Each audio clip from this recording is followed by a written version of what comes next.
שלום לכולם. עד כאן זה בסדר מבחינת העברית. אני אדבר איתכם בעברית.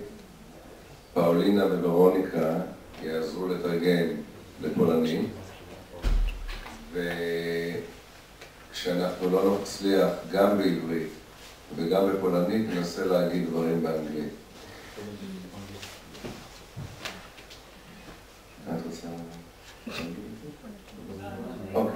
אוקיי.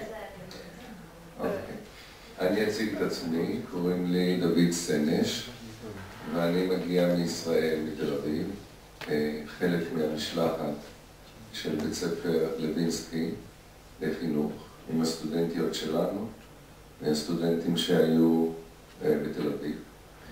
הסטודנטים שהיו בתל אביב ראו את הסרט ושמעו את כל הסיפור על הדודה שלי, שהיא גיבורה לאומית בישראל. הסטודנטים מישראל שיושבים פה מכירים את הסיפור, אז אני גם לא אספר את כל הסיפור. אני אספר יותר, אדבר על המחשבות שלי, על הסיפור שלה מבחינה חינוכית. ואנחנו נעשה את זה לאט, ואני מקווה שהמחשבות שלי יעברו אליכם.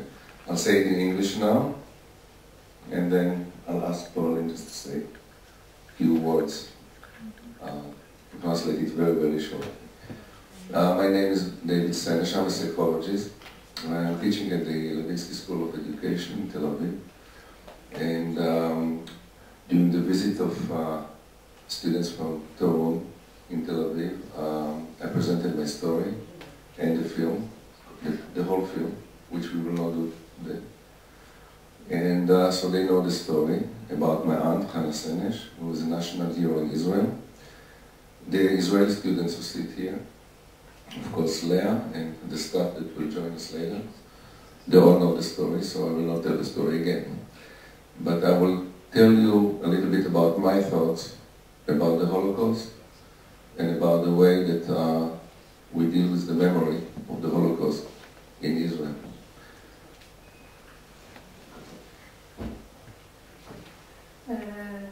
To jest pan Dawid Senesz, jest psychologiem, jest wykładowcą Uniwersytetu Lewiński w Tel Awiwie. Przyjechał razem z wymianą z Izraela i również dołączył do wymiany, która była w styczniu w Izraelu. Zaprezentował swoją historię i swojej cioci, która jest bohaterką narodową. I film, który zobaczymy później. Tודה, Paulina.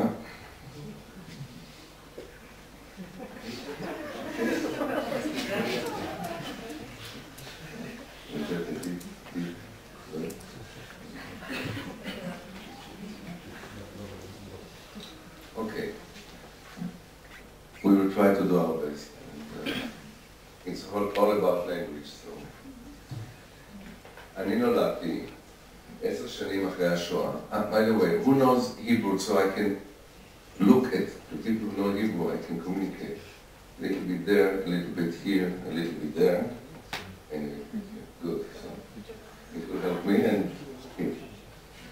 Okay. אני נולדתי 10 שנים אחרי השואה במדינת ישראל, מדינה עצמאית.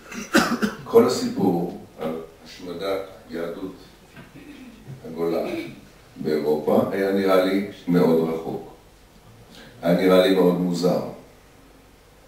ובאיזשהו אופן כמו ילד, אני הבנתי שמה שאני רואה מסביב בארץ ישראל, במדינת ישראל, צריך להיות הפוך ממה שהיה בשואה. כל מה שהיה בשואה, בארץ ישראל צריך להיות הפוך. ככה אני הבנתי כשאני הייתי ילד. אצלי בבית, האמא שלי הייתה ילידת ישראל, היא נולדה בארץ ישראל, בפלסטינה, והיא גדלה במשפחה של חקלאים, והיא בעצם הייתה הסמל של היישוב החדש. ואבא שלי, כמו שתשמעו מהסיפור, הוא הגיע אחרי השואה לארץ ישראל.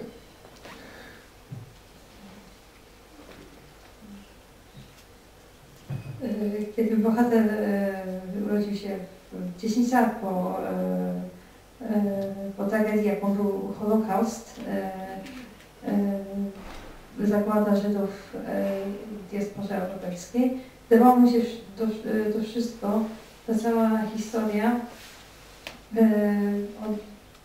tak jakby oddalona, dziwna, i myślał, że wszystko, co widzi, co jest dookoła niego, musi być odwrotnością tego, co było tam. Mama pana Dawida Senesza urodziła się w Izraelu, w Palestynie, a tata przybył z serca tego całego poniżenia, tej tragedii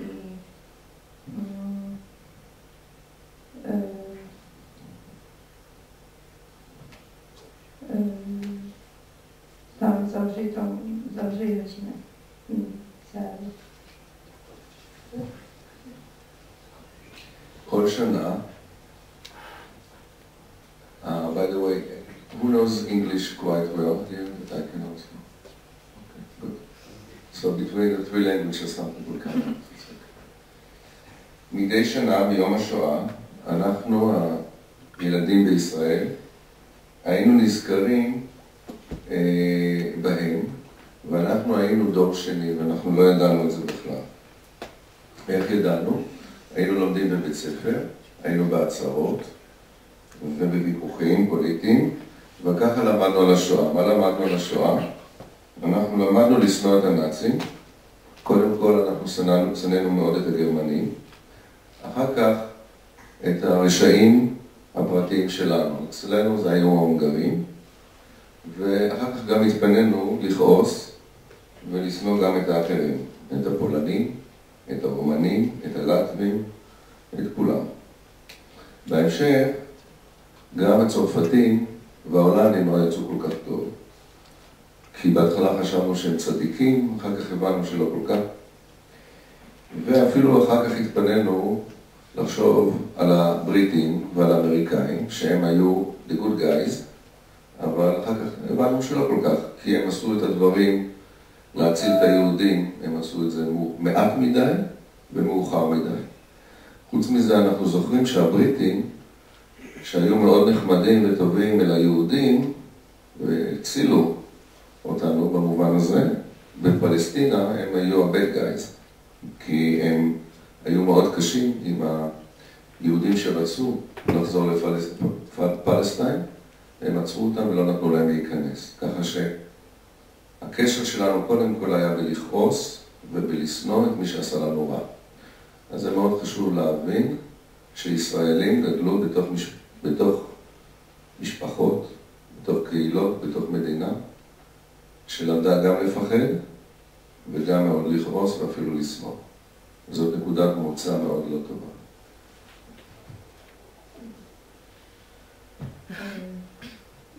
W czasie święta Shoah wszyscy ci ludzie, którzy się urodzili w Izraelu, wspominali wszystkich tych złoczyńców, przede wszystkim nazistów, czyli Niemców, a później doszli również do tego, że inne narody, konkretne, w których dane diaspory żyły, też zachowywały się źle. Tak jak na przykład Polacy, w wypadku naszego bohatera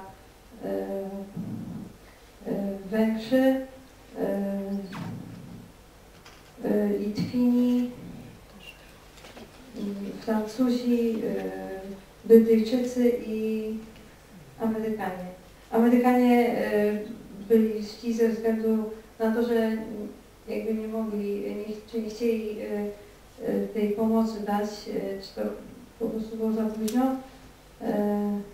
A Brytyjczycy pomogli, tylko problem w tym, że w Izraelu nie zezwalali na przykład na tak zwaną Anię, na powrót do Izraela, i okazało się, że mimo, że byli dobrzy podczas Holokaustu, to podczas odbudowy Izraela nie byli już tacy super.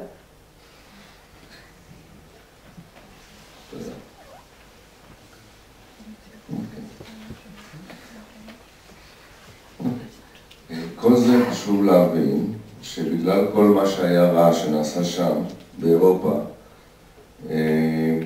שהיה דבר טוב שכל מדינות העולם הכירו בזכות של ישראל לקום וקיבלו החלטה שמדינת ישראל תקום. זה היה אירוע מופלא וחד פעמי. שארית הפליטה, אנשים שנשארו מהשואה, הגיעו לארץ. אלה היו החזקים שהצליחו לשרוד. והם החליטו לבוא לארץ ולא לנסוע לאמריקה, או לנסוע לארצות אחרות, או להישאר באירופה, כי הם אמרו שלא מחליפים גולה בגולה. אבל כשהגיעו לכאן, דווקא לארץ ישראל, הציבור בארץ הסתכל עליהם מאוד למטה, ולא העריך אותם. קודם כל, לא האמינו לסיפורים שלהם. ואחר כך עלתה השאלה, למה לא התנגדתם?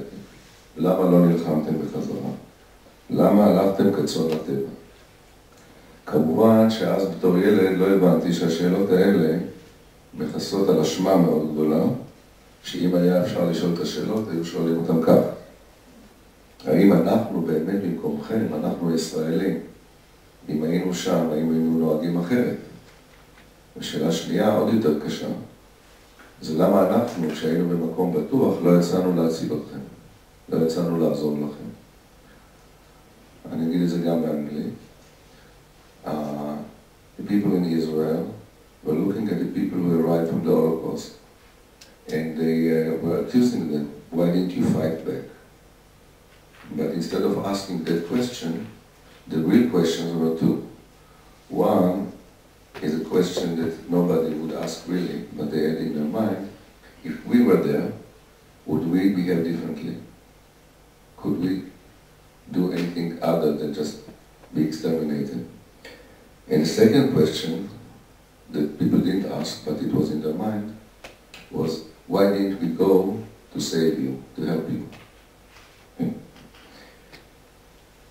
השאלות האלה נשארו מתחת לפני השטח, ואנחנו רק היינו עסוקים בלהיות חזקים, להוכיח לעולם דווקא, שאנחנו לא ניתן שדבר כזה יקרה שוב, ובעברית אומרים, יש ביטוי, שנית מצדה לא תיפול.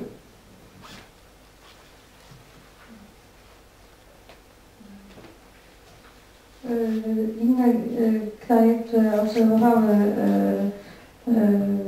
Izrael odradzający się, zadawały sobie pytanie, jak to się mogło stać. I też to było jakby przykładem dla innych krajów, że po takiej tragedii można powstać. Do Izraela zjechała pozostałość tych najmocniejszych Żydów, którzy ocaleli z szat, tych tak zwanych Nicolim.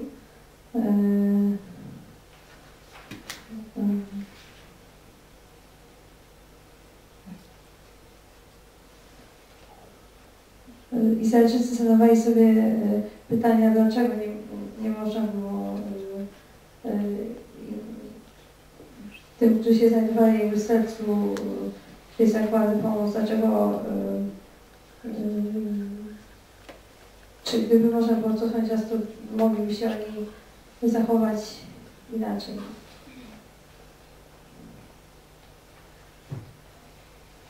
תודה.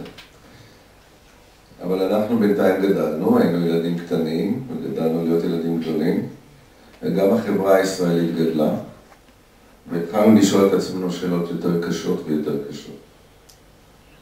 הנכון שכל פעם שהיה Memorial Day, שהיה עצרת זיכרון, אז היינו בוכים, והיינו כועסים ושונאים ומפחדים, ולא היינו יכולים בכלל להבין מה באמת היה הגודל ומה מבדי הרשע האנושי. אנחנו הבנו שאפילו שרוב הגרמנים והרבה מאוד מהפולנים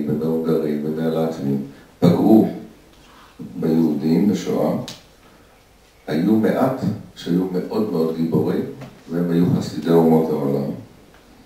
אבל הכי הטריד זה שהרוב היו אדישים. הרוב לא עשו שום דבר, ולקח לנו זמן להבין שהכי רעים היו אלה שלא עשו כלום. אפילו בין הפרטיזנים ואלה שלחמו נגד הגרמנים, היו כאלה שלא אהבו יהודים.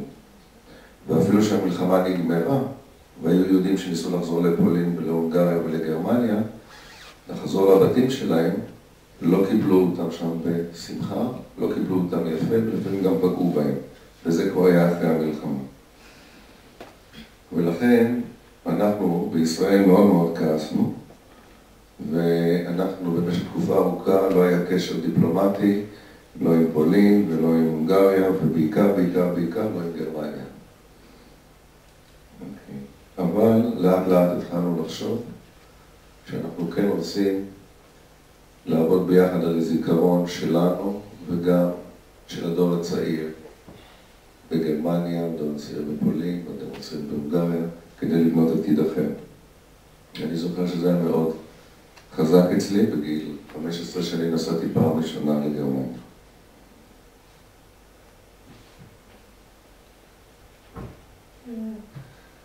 Po jakimś czasie społeczeństwo izraelskie zaczęło dorastać, również ze społeczeństwem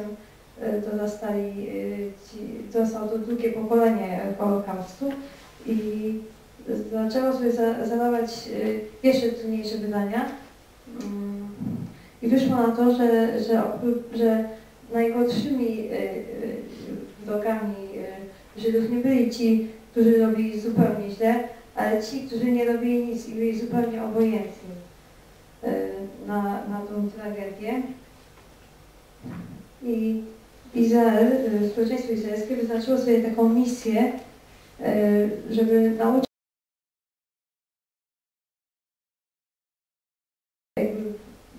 która się urodziła po Holokauście, żeby coś takiego się jeszcze raz nie wydarzyło, żeby umieli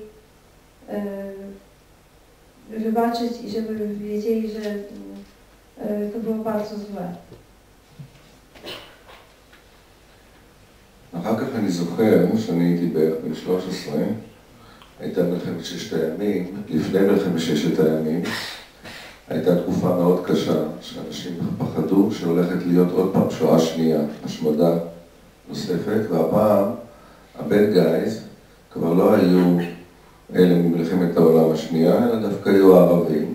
היום למשל הבד גייז הם האיראנים, וכל פעם יש מישהו אחר שאנחנו קוראים לו במקורת שלנו העמלק. Okay. ואנחנו אומנם את אותה מלחמה ניצחנו, ואז קצת נרגענו, וחשבנו שכמה שנהיה יותר חזקים, ככה נהיה יותר בטוחים, ושזה השיעור העיקרי מהשואה. בשואה היינו חלשים, ולכן לא יכולנו להגן על עצמנו. עכשיו נהיה חזקים, הם לא יכלו לפגוע בנו. זה נשמע מאוד פשוט, אבל כנראה לא לגמרי נכון.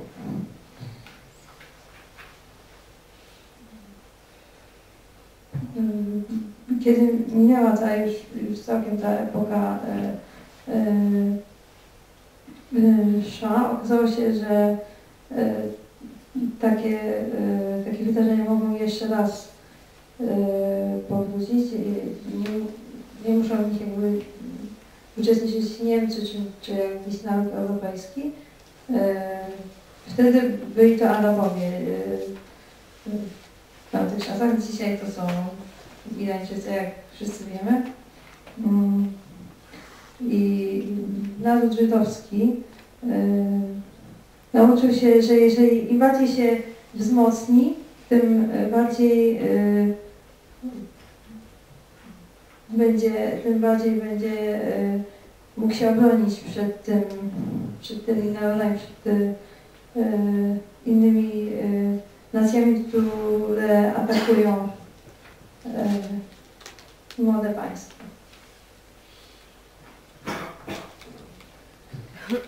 מה שקרה בינתיים, בבתי הספר, ובסרטים, ובספרים, ובמוזיאונים, אנחנו התחלנו לעבוד על הזיכרון, לנסות להבין מה קרה. ומה שראינו, שהיו המון אנשים שבנו את החיים שלהם מחדש, ובנו חיים יפים מתפארת.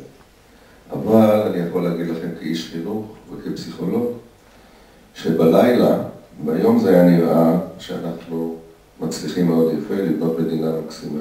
אבל בלילה התחילו לצאת כל מיני סיוטים ופחדים, בבכי מוקנק, בחלומות בעתה. אחר כך ההורים היו מתלחשים ביניהם ובין עצמם בשפה שלא הבנו. אבל אנחנו כן הבנו. אחר כך התחילו לצאת יומנים וסיפורים, צילומים של שחור לבן. בהמשך ספרים ואפילו סרטים. נכון שבהצהרות, כל יום שואה זה תמיד היה אותו דבר, היינו מתלבשים באותם בגדים, אומרים את אותם דברים, זה טקס. כאילו הכל קפא בזמן. אבל הדברים התחילו להתבהר. ובהתחלה ניסו להסביר לנו מה זה 6 מיליון אנשים. אנחנו לא יכולים להבין 6 מיליון. הילד אפילו לא יכול להבין מה זה מת אחד. הוא לא יכול להבין את זה, אז מה זה 6 מיליון? אבל בהמשך למדו גם איך להתמודד עם הקשיים האלה בצורה אומנותית, למשל, ואנחנו התחלנו להבין שלילדים שהיו שם היו שמות, והיו להם פנים, והתחלנו למצוא קטעי יומן ושירים וציורים, וכשהבנו שפרפרים לא היו שם, הבנו אולי עוד קצת מה קרה שם באחורי הסטטיסטיקות של ההשמדה.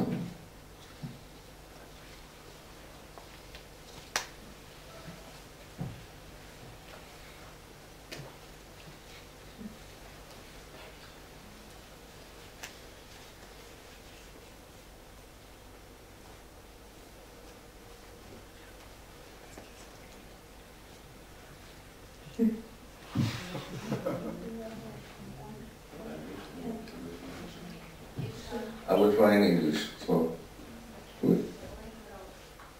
Okay. You want to try it in English? And if it's missing, I'll do it in English. To, co chciałabym powiedzieć o tym, że faktycznie naród, państwo Izraela, ono coraz wzrastało i jak było widać, że wszystko się buduje, wszystko jest ładnie, ale z drugiej strony, jak w dzień to wszystko wyglądało ładnie, to niestety z drugiej strony wieczorem wszystko to wychodziło. Wychodziło to przez sny, które przeżywali, wszystkie koszmary, które śnili się osobom, którzy przeżyli Holokaust. I dopiero w tamtych czasach zaczęło się, że sposobem na radzenie sobie z tymi koszmarami, które chcieli zapomnieć, to była sztuka, to była poezja. Wtedy w tamtych czasach wychodziły różne dzienniki i przez nich jakoś sobie państwo zaczynało sobie radzić z tymi przeżyciami, które oni przeżyli.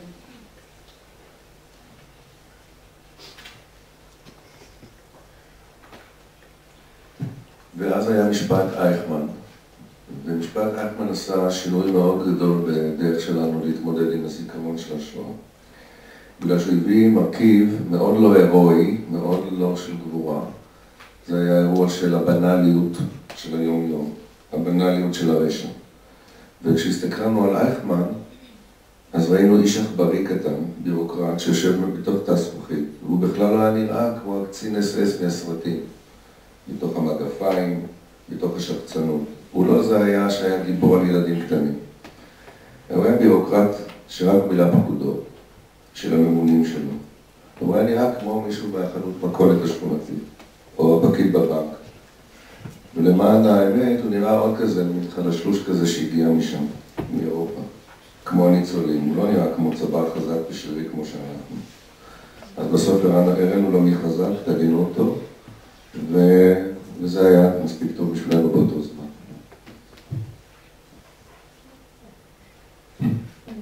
W czasie procesu Eichmanna,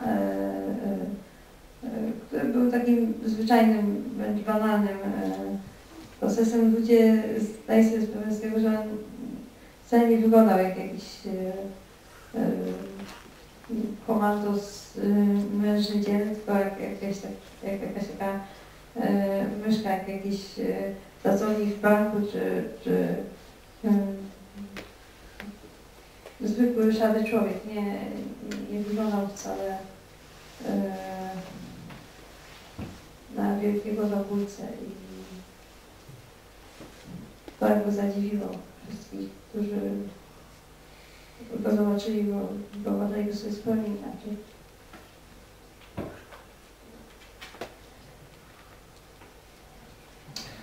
אוקיי, התחלנו לראות ולחשוב, והשיח הציבורי והחברתי התחיל להשתנות. התפקוד המדהים של הניצולים שהקימו משפחות, בנו כאן בעצם מדינה לתפארת, החל להיסדק. הביוטים והחרדות החלו לצוף. מומחים קראו לזה, אני אומר פה איזשהו מושג שהוא מקצועי, העברה בין דורית של טראומה. הדור שלנו הפך בן לילה למה שנקרא דור שני לשואה. בעיקר אלה שזיהו שהוריהם ובני משפחותיהם באמת היו שם.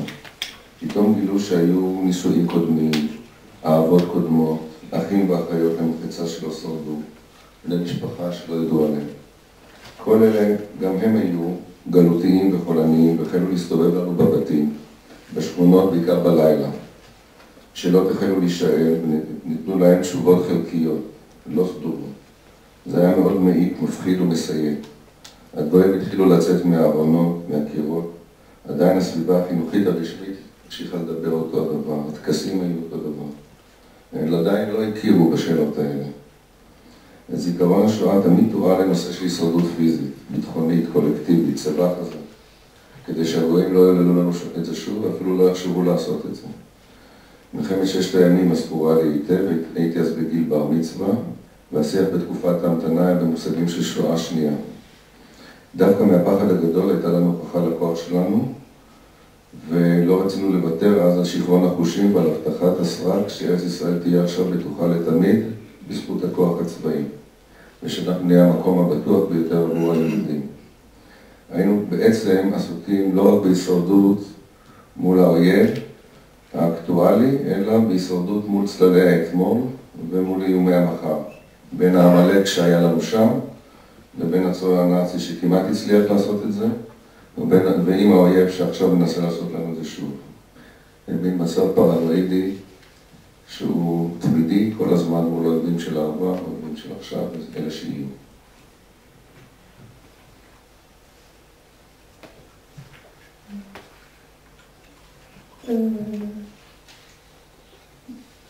W tej części jest co powiedziane na temat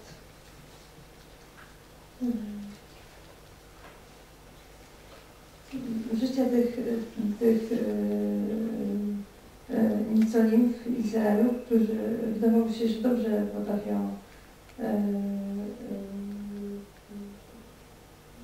potrafią sobie poukładać życie w nowym państwie, ale okazało się, że zakładali rodzinę z najbliższymi członkami i stali jakby na takim załamaniu. Przyszli z tej jednej zagłady, z tego Shoah, z Europy i weszli w kolejną, właśnie w te konflikty z Arabami i zdaję sobie sprawę, że nie mogą sobie z tym poradzić. Są jakby gdzieś na granicy, między jedną przepaścią a drugą. Obojętnie w którą stronę pójdą i tak mogło to się dla nich się skończyć. I to był największy problem, to była ich największa trauma. Nie to, że przeżyli to Shoah, ale to, że byli gdzieś na granicy, nie mogli sobie z tym zupełnie poradzić.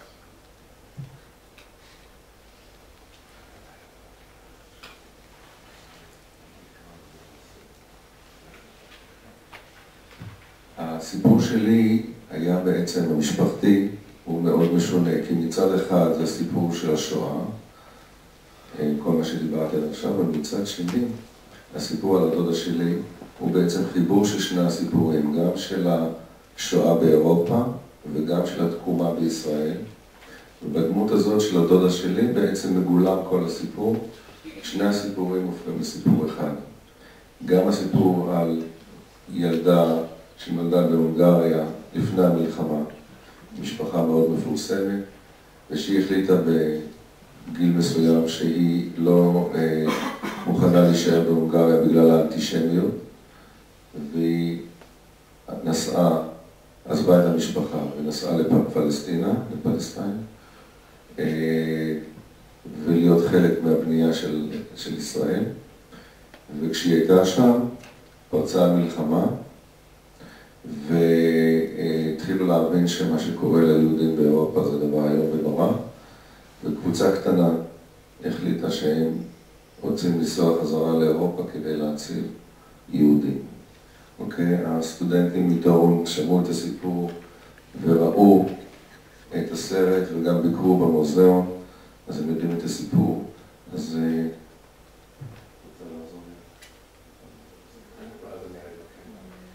Najpierw chciałam powiedzieć kilka słów przed pokazaniem krótkiego filmiku ponieważ historia, która teraz zobaczycie, to jest historia moja osobista, ponieważ jestem z rodziny Hanny Senesz i to jest historia, powiedzmy, podwójna pod tym względem przeżycia Shoah, Holokaustu i też pod względem tego, że jest także częścią odbudowy państwa Izraela. Jak już było powiedziane, Hanna Senesz, bohaterka, o której dzisiaj mówimy, ona się urodziła w Hungarii, to była znana bardzo rodzina i przez antysemityzm, który wtedy panował, ona zdecydowała emigrować do Izraela. Wtedy jeszcze nie było państwa, wtedy to była Palestyna, tak, ona emigrowała do Palestyny i działała na rzecz odbudowy Palestyny. I w tym czasie zaczęła się wojna II światowa i ona i grupka innych osób zdecydowali, że powrócić do Europy, żeby jakoś pomóc i przeciwstawić się temu, co się dzieje. I studenci, którzy byli w Izraelu, oni znają tę historię, byli także w Muzeum Hanny Senesz. I teraz to będzie ten krótki film. אני אגיד לכם כמה מילים על הסיפור של דודה שלי חנה סנש, כדי שגם נוכל להבין את מה שנראה. בעצם מה שאני מנסה להעביר זה שהרשע, הפגיעה והגבורה בצד השני קורים במקומות הכי פרטיים והכי קטנים, לא בשדה הקרב, אלא בתוך משפחות, במקומות, בתוך חדרים, בתוך כיתות בבית ספר. שם קוראים דברים מאוד אמיצים וגם דברים מאוד קשים ואכזריים. I'll say it in English now because it's out of the text.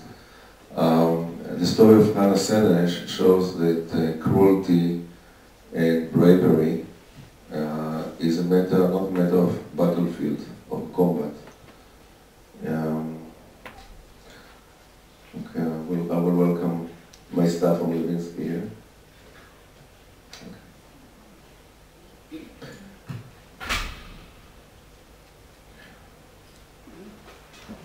Because the story of my aunt is a story for one person, okay, and her life story happens with people. So we can see that bravery, just the same as cruelty, happens between people, and not between states and countries and armies, but between people like ourselves.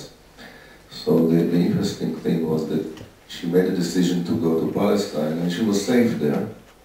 And then she decided to go back to Europe in the middle of the war to save her brothers and sisters in Hungary, which was completely unbelievable decision.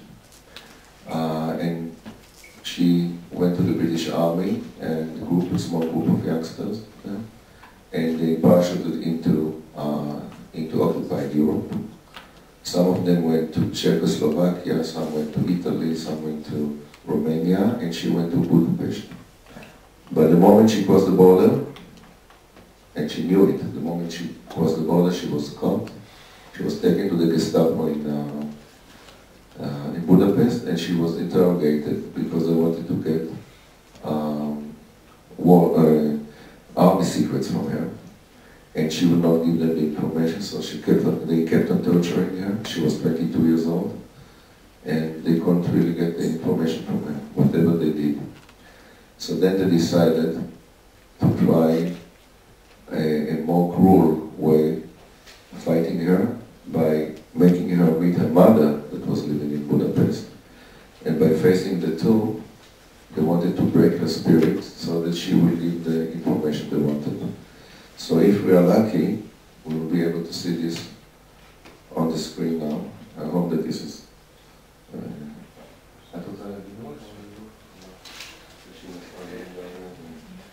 Chciałabym jeszcze kilka słów powiedzieć na temat tej historii, jaka stała się z Hannah Senesz. Otóż ona, będąc w Palestynie, kiedy była tam w zupełnie bezpiecznym, zdecydowała jednak powrócić do Europy, żeby pomóc swoim braciom i siostrom. I kiedy ona i niektórzy, to było tak w ramach jako spadochroniarzy, tak się mówi po polsku, to oni wylądowali w Europie i jedni byli w Czechosłowacji, ona trafiła do na terytorium Węgier i niestety stało się tak, że ona została złapana przez Gestapo i oni chcieli wyciągnąć od niej informacje i bardzo ją męczyli, to były tortury, ale one się nie poddawali. Wtedy oni zdecydowali na ten ostatni krok. To było to, że mama Hannah Senesz mieszkała w Budapeszcie i oni zdecydowali, że kiedy oni się spotkają razem, że ona się złamie Hannah Senesz i przez to da wszystkie odpowiedzi. Tego się nie stało, teraz zobaczymy to w filmie.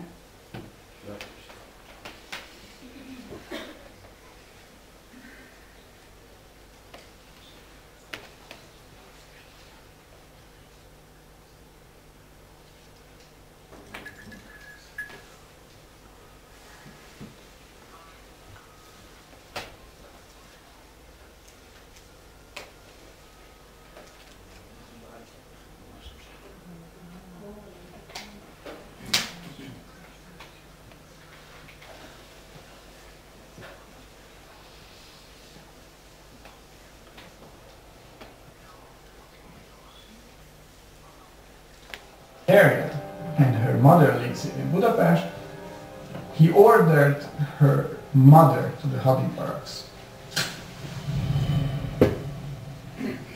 A civilian of military bearing entered the room. His name was Rózsa. Much to my surprise, he questioned me about Hannah. He asked what specific reasons she had had for leaving home. I replied, Jewish youth has no future in Hungary, and much as it hurt me to part with her, I'm happy she's not here to experience the terrible suffering of the Jews.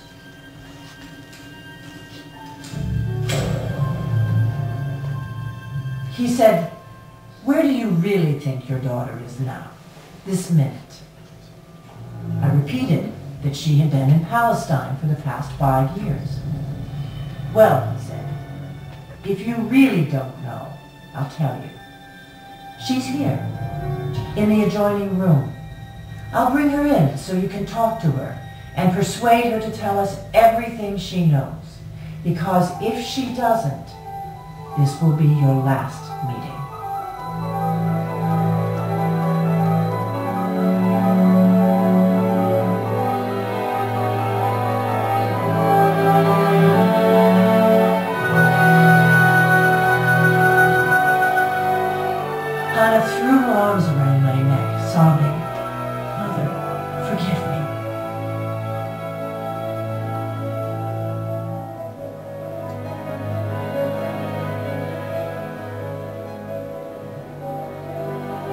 Rózsa said, make her talk. I had not the faintest idea what was happening. But if there was something Hannah did not want to reveal, she had good reason, and under no circumstances would I influence her otherwise.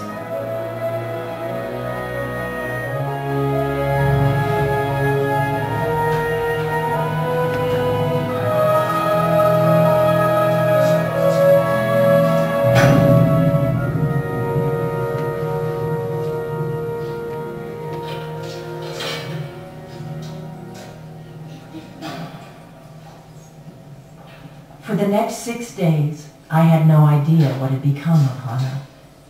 Was she still alive? How had she been catapulted into the hell that was Hungary?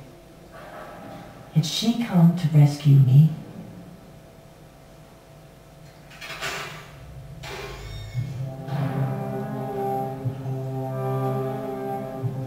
One morning I was summoned for interrogation. When I followed the soldier down the corridor, a prisoner whispered, "Hannah is here too."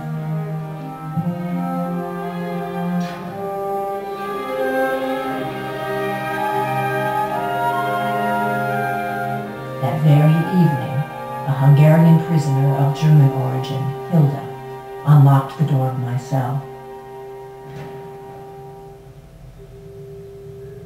She told me to go to the window and look across.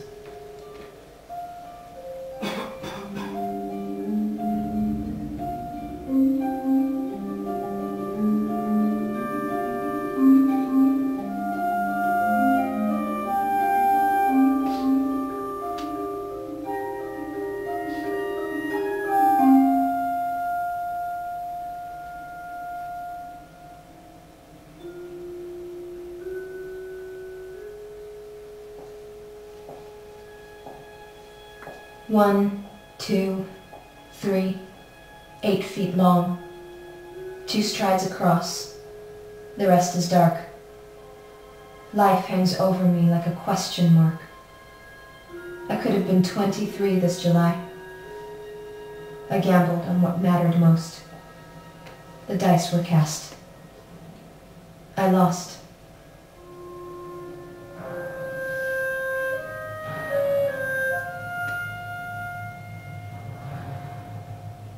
One day, Hannah noted the yellow star on our clothes. She said she was no longer a Hungarian citizen, and thus not required to wear the emblem. One of my companions wrote in the air, "You're lucky not to be branded," whereupon Hannah drew an enormous Star of David on the dust-coated window. There it remained until weeks later, when the window was washed. Once she crossed the border and was caught, I think she continued the mission in a different way. Then the mission was almost like a poetic mission, to serve something else, and that was the spirit, the dignity of her people, of humankind. At the beginning of September, Hannah was placed in a cell next to mine with other prisoners. The atmosphere seemed more relaxed.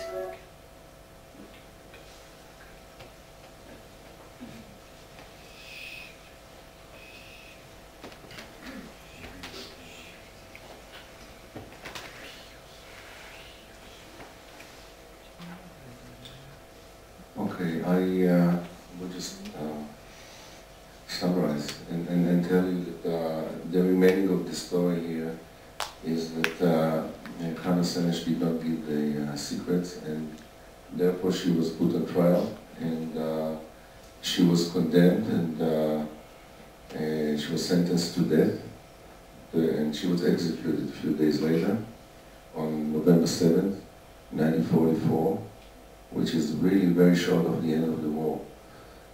The Russians were coming very close, the Americans were closing in on the other side, and if she would have asked for pardon, and she would have asked her judges that for forgiveness, she could be spared alive and be put in prison until the Americans and the Russians are in. But she looked at her judges and she said, well, I'm not a traitor, I'm not the one to be on sentence, here you are. Because I came here to save my brothers and sisters, and you betrayed them. Those are your sisters and brothers, they are Hungarians, and you get them into the Germans. So in a few weeks you are going to be standing here where I am, and you will look at your judges, and there will be Americans and Russians, and you'll have to pay the price, which didn't. So with this in mind, this story, you can see that the story of Hannah is really holding together also the story of the Holocaust on one hand, and the message of active resistance to fight back. And this is why her image became a national hero in Israel.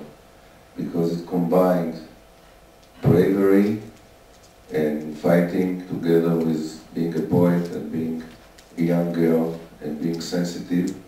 And this whole person that holds together these different qualities made her a hero of Israel, of the Jewish people.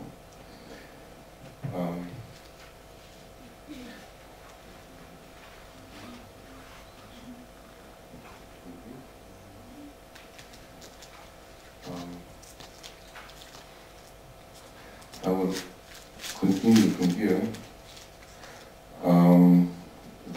Make sure that people are there.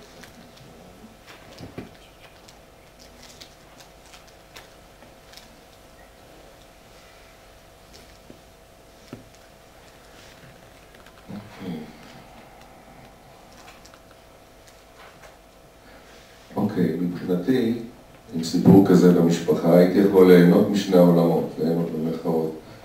גם מהתרבות המערבית, המרכז האירופאית, דרך הסיפור המשפחתי, וגם להרגיש שיש לי שורשים בארץ, בארץ ישראל. יכולתי להזדהות גם עם קורבנות השואה, שזה היה מאוד קשה לעשות, וגם עם החלק שלי שהיה רוצה להציל אותם. אז הייתה לי דודה שעשתה את זה. והחלק שפחות ופחות אהבתי עם השנים, עדיין אני עוד פחות אוהב אותו, זה החלק של אותם אנשים שנשארו גם אדישים וגם צבועים. אלה שאמרו שאכפת להם, אבל לא באמת עשו שום דבר. הנהגת היישוב בארץ ישראל, וגם ההנהגה של היהדות בארצות הברית, לא מיהרו לעזרת האחים והאחיות שעלו בלהבות לשמיים. רק קומץ קטן של צעירים וצעירות כמו חנה התנדבו לקפוץ ללהבות כדי להעביר מסר של תקווה. השבעה לא שבו, והם קבורים בחלקה גדולה ומה בהר הרצל, והסטודנטים שלנו ראו אותם. אבל הרבה אחרים אחר כך ניסו להגיד שחנה ייצגה אותם, אם זה בשם הדת או שם הלאום, או רוח הקיבוץ או הלאומנות הישראלית, אבל בעצם הגבורה שלהם נשארה אישית שלהם ורק שלהם בלבד.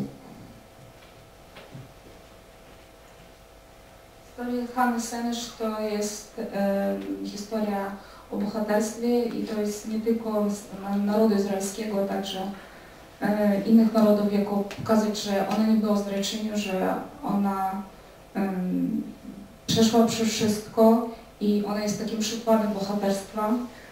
Dla mnie to jest bardzo osobiste.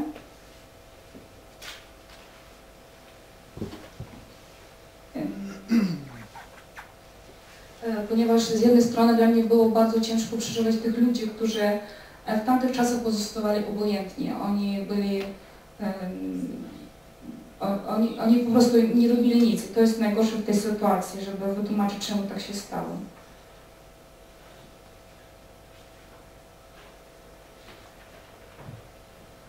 I could have made it a little bit shorter because we're running out of time, but I would like to break the order because we are coordinated with us, so I will continue. כאשר גדלתי בארץ, נהניתי ברחוב הישראלי גם מהשמש אבל גם מצד שני מהחדרים האפלוליים עם המוזיקה הקלאסית, השיחות השקטות בשפה אחרת. כאשר התגייסתי, הייתה לי שוב פעם הזדמנות להציג את החלק הישראלי הלוחם, האמיץ, אבל תהפוכות הגורל והנהגה הישראלית כושלת, לא אחראית באחת המלחמות, ב-73, גרמה לאסון לאומי וכמעט רגע אותי שוב, ורק במזל גמור ניסלתי על ידי המצרים. המצרים היו בעצם אמורים להיות העמלק הרשעים בסיפור, וזה קצת היה מבלבל. ככה שבמשך 40 יום בכלא המצרי בקהיר חשבתי לא מעט בתהפוכות גורלי, מחייל עברי גיבור לשבוי, מוכה ומושפל. זה כבר קצת היה דומה יותר לסיפור מהשואה, קרוב יותר הביתה לסיפור של דודתי. במקום הגסטאפו בבודפסט היו אלה החוקרים המצריים שהפליאו בי את מכותיהם. במקום חוקרי המשטרה ההונגרית היו אלה החוקרים המצריים שניסו להוציא ממני אינפורמציה על הצבא, וגם אני ישבתי בבידוד ולא ראיתי סביבי בני אדם. אבל מה שאני למדתי, שאלה שהיו שם לא היו חיות אדם ולא היו מפלצות. הם היו גם בני אדם כמוני, שיכולים לעשות טוב ורע, וזה עניין של הבחירה שלהם. והבחירה הזאת עושה את כל ההבדל. הם בחרו לעשות רע, אבל זה לא מחייב אותי גם כן לנקום בהם ולעשות גם בחירה רעה כלפיהם או כלפי אחרים. אכן, חל בלבול בעלילה. לא כך היו דברים צריכים לקרות. את חנה סנש שיצאה להציל את אחיה ואחיותיה מהתופת של בודפסט העמידו למשפט והוציאו להורג כבוגדת. ואילו אני, שלחמתי, וניתן להניח שגם פגעתי בחלק מהמצרים, ניצלתי והוחזרתי לארץ. זו שאומנם סיכנה, אותה הארץ שסיכנה את חיי, אבל הייתה מספיק חזקה לדרוש את שחרורי. הדרך בה סיפורים חוזרים על עצמם מעבר למקריות מראה כיצד טראומות של העבר מתגלגלות וקמות לתחייה בזמן אחר עם שחקנים אחרים. בשפה הטיפולית אנחנו קוראים לזה העברה. חוויות לא מודעות מתגלגלות ומתבטאות במערכות יחסים וטיפול באופן סמלי, שפתי או אומנותי. חוויות אלה יכולות לנבוע מלא מודע קולקטיבי, מהיסטוריה משפחתית ומנרטיב אישי, כאשר לאדם ניתנת הזדמנות לקראת מציאות להרגיש, להבין ולייחס משמעות אחרת למה שהוא חווה, גם לחוויות הטראומטיות ביותר. הבנות כאלה יכולות לאפשר גדילה בהתפשטות אישית.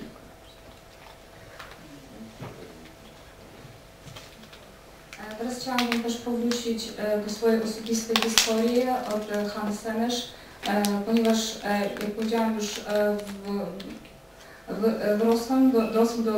stałam się dorosły i jako to jest obowiązek w Izraelu, dołączył się do armii i służył. Tak się stało, że w tamtych czasach była wojna. Wojna wtedy była z Egiptem i poprzez władzę, który uważał, że jednak oni nieprawidłowo postępowali i poprzez chyba podjęli bardzo błędną decyzję, tak się stało losem, że on został uwięziony i porwany przez Egipcjan. I był tam. I jego historia, ona jest bardzo podobna pod względem tego, co przeżył, tak się wydaje, do historii tej Hany Senesz, do Shoah, ponieważ on był w więzieniu. On też siedział przed osobami, którzy chcieli od niego dostać jakąś informację i miał te same przeżycie, co ona przeżyła. Z jednej strony wyglądało, że on pamięta, kiedy siedział, że ludzie, którzy go chcieli osądzić, to nie były zwierzę, to nie były jakieś monstry, to byli zwykli ludzie, którzy po prostu decydowali, co zrobić, czy robić dobro, czy robić zło i od każdego to zależy. I tak samo w czasach Hany Senesz to było tak, że oni chcieli ją powiedzieć, że ona jest zdrajca, ale ona się nie poddała. I wracając do naszego tematu, bo to jest temat, że mówimy o historii osobistej Hany Senesz i także mojej, którą przeżyłem, kiedy byłam uwięziony, pod względem terapeutycznym. Także ludzie, którzy przeżyli bardzo ciężkie te przeżycia, oni muszą przez to przejść. I tak zwanej definicja taka terapeutyczna to jest takie, to się nazywa takie przejście, żeby trzeba przejść z tego stanu, co oni emocjonalnie przeżyli, wrócić do normalnego życia. To jest jakby taki ciężki proces, który jest bardzo ważny do przejścia akurat w Eretz Israel.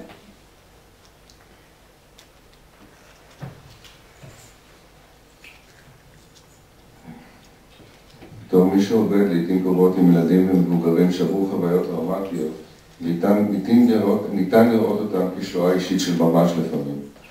השאלה של בריאות, קוממיות או קיימות עולה לעתים קרובות כדי לתת כיוון לטיפול וכדי לדעת האם הבשיל הטיפול והגיע לסיומו. לעתים הכאב הוא מאוד מוגדר וספציפי, לעתים הוא עמום ומבוזר. הנה במשפחות רבות מתגלים מתים נוכחים נפקדים ליד השולחן המשפחתי, בני זוג שנשארו במשרפות, ילד שאביו נעלם, לוחם שחזר הלום קרב ולא באמת חזר הביתה.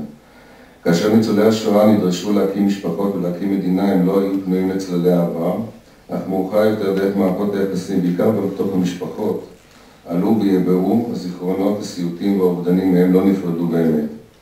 אותם שלא הצליחו להקים מנגנוני הגנה ולהתמסר למציאות הקשה החדשה בארץ ישראל נשארו לעתים בודדים, או חולים או אפילו מאושפזים. אותם שכן התמודדו, השאירו את החומרים האלה בלתי מעובדים, ובאופן הגולמי הזה הם המשיכו להיות פעילים בתוך החברה הישראלית גם בהמשך הדורות. עד היום קשה לחברה הישראלית מאוד להתמודד עם ניצולי השואה וזכויותיהם, עם פצועים ונפגעי הלם קרב ושיקומם. החברה הישראלית מתקשה להכיר ולכבד אספקטים של חולשה, כי אז מתעורר השד של האיום הקיומי. החברה היהודית בישראל צוברת טראומות בכמויות, ולכן חייבת להמשיך ולבנות חומות והגנות כנגד אסונות האתמול ואיומי המחר. היא עושה זאת דרך מנגנוני הגנה מוכרים לנו אצל מטופלים פוסט-טראומטיים, על ידי פיצול לטובים ורעים, על ידי השלכת הרע וגינוי האחר, או על ידי ניתוק רגשי לסבל של האחר. בדרך כלל השונה והחלש. מבחינה זו החברה הישראלית נמצאת במצב פוסט-טראומטי מתמשך, והדרך להתמודדות היא לא על ידי גינוי והרחקה, כי על ידי הבנה והקרבה, לקרב וקבלה של הסבל וטיפול אמיץ ואמיתי בו לקראת השתלבות טובה יותר במציאות הפנים-חברתית המקוטבת, וגם במציאות האזורית שלנו הפוליטית, גם בהקשרים במדינות אחרות כמו פה, וגם כאלה שההיסטוריה הקשה שלהם נושקת להיסטוריה שלנו. יש עוד דבר קטן. אין ספק שמבין העמים היהודים הם העם הנבחר, מבחינת מכסת הטראומות והאסונות שפקדו אותנו, בעיקר בדורות האחרונים. אנחנו מאוד טובים בהישרדות, אך לדעתי טרם הגענו לקוממיות, ולא ברור עדיין לגבי קיימות. כמו מטופל שחמק מאסון נוראי, מגיב בפיצול של עולמו ומסמן סכנה באופן מוגזם או דלוזיוני, ניסיון להחזיר לעצמו תחושה של שליטה וביטחון. אבל המטפל יודע שהרוגע והשקט הנפשי לא יחזרו אליו מתוך הבטחה שקרית שאפשר בכלל להישמע בכל פגע, אלא באופן שהוא יאמין בעצמו ובדרכו, שאם ייפול יוכל לקום. גם המטפל, ואולי גם מי שיושב במרומים, לא יכול להבטיח לנו שלא יקרו דברים קשים, אבל זה up to us לפתח את החוסן ואת האמונה שאם ניפול נוכל לקום, כי אנחנו ניפול מדי פעם. אבל הרעיון הוא שאנחנו נאמין ביכולת שלנו לקום. לכן גם אם נשים את כל מבטחנו בכוחנו הצבאי, עדיין לא נוכל להישמע מכל הפגעים שבעולם. ויש לא מעט כאלה. אך אם נפתח בכוח המוסרי שלנו בצדקת דרכנו, נדע שאנו מתקרבים לקוממיות לה אנו שואפים מבחינה אישית. ההזדמנות שניתנה לנו לפנות אליך ככה. אם אנחנו נאמין בדרך שלנו, אז יש לנו סיכוי שאם קורה משהו שאנחנו יכולים לעשות את הכוחות שלנו ולעמוד חזרה. מבחינתי האישית, ההזדמנות שניתנה לי לפנות אליכם כאן על אדמת פולין, היא שיכולה מבחינתי באופן סמלי להציע את הקיימות הזאת לאנו שואפים, מתוך שיתוף, הבנה וכבוד. תודה.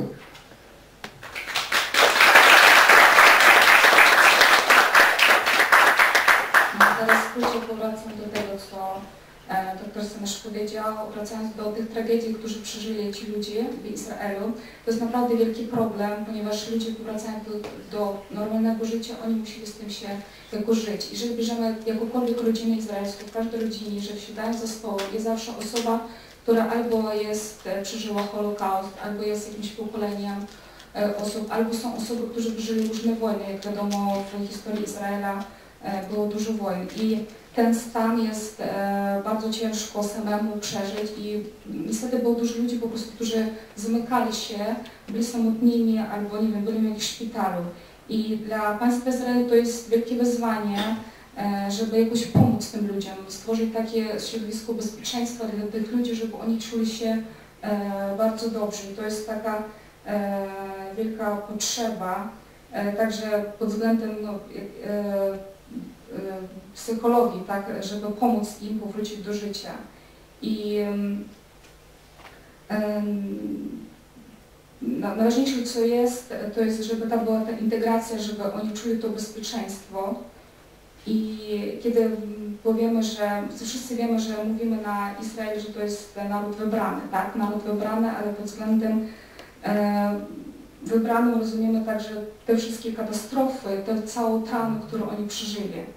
Oni przeżyli naprawdę bardzo dużo tragedii i to jest wielka trauma i to wybranie nie było takie bardzo łatwe.